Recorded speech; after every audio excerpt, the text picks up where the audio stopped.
Jayaprabha, head of the ADS department, Excel Engineering College. And today we are going to see about the topic data visualization in data science. Data visualization, we are going to see what and why and what are the benefits, and as well as what are the techniques we are using in the data visualization, and who are all the end users using the data visualization concept, and different types of graphical tools and techniques in programming, and resources we are going to see.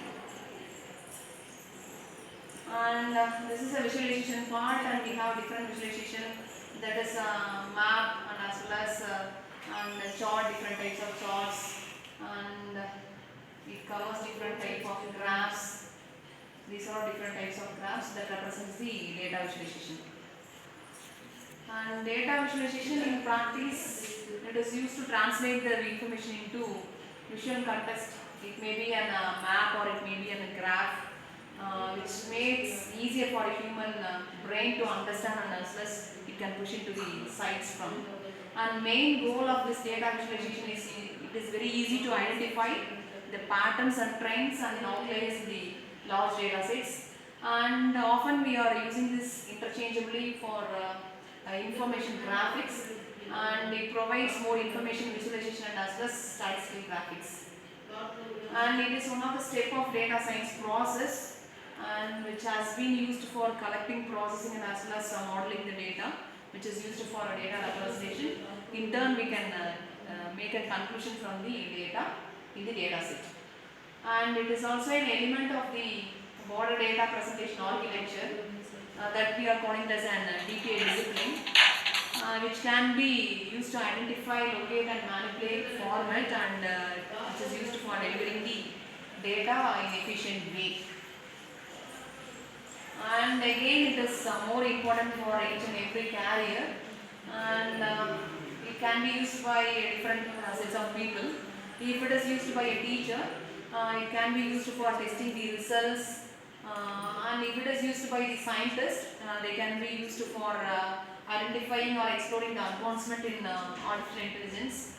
And if it is used by executive, they can use to share information regarding the stakeholders.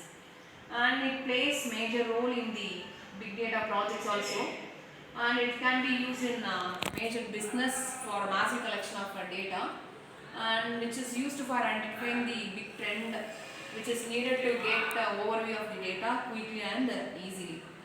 And it mainly fits the visualization tools mainly fits the nature of the data.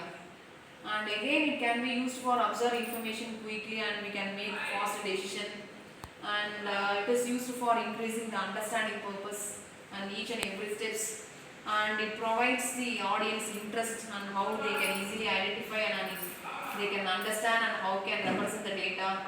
And in distributed environment, it is mainly used to share the insights with everyone involved in the visualization. And it can be used for data scientists. They can very easily access the data, and they can make a visualization. And it can be used to eliminate major mistakes, and it improves the speed of the data for analysis. And it can be changed over time, and it can be used for hot to whole composition, and it can be used for deficit flows and process, and looking at how data it can be distributed among the context. And it is used to compare different values using different types of data between different groups, and as well as it is used to observe the relationship between the variables, and it can be looking into the geographical data. And we have shown different types of charts, and the first one is a line chart. It is used for representing the variation of data between different features using the line segments. And the next type is a spark line, which is also used for representing data. It's like a line chart with some added features like a spark bar form. And this is a connected scatter chart. It is used to connect the dots. The dots are nothing but a numerical value which is used to connect and show the relationship between the data. And next is a bar chart. It is in the form of bars, which is used to represent various analysis. And it is another type of chart, that is a box chart, which represents the time period, among the multiple records. And the next type, which is related to box chart, that is a candlestick chart, which is used to represent the opening and closing price of a particular stock market. And next is a pie chart. It is in the form of circular filled circle, which is used to represent different category of data in different proportions. And next type is definite chart. It's like a hole in the middle, which is also used for representing the numerical data, which is an alternative to the pie chart. And next type is an baffle chart, or we can call it as a grid chart. It's like an 10 into 10 grids, which looks like a square, and each square can have different color, which is used to group different categories of data. And then next is it's like a bar chart, that is a stacked bar chart. In the bar itself, we have 3 different sections, and each section represents a sub bar, which is used for giving the different categories, that is divided into multiple bars. And next is a stacked area chart. Like in stacked bar chart, it is a type of area chart which is used to represent the depthness of the particular value that is located in particular area.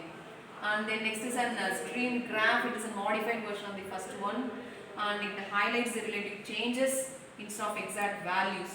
And the next one is a waterfall chart, which is used for representing the time that is change over to the time, and it represents the 2 time points in which the intermediate floating values can be represented between the data.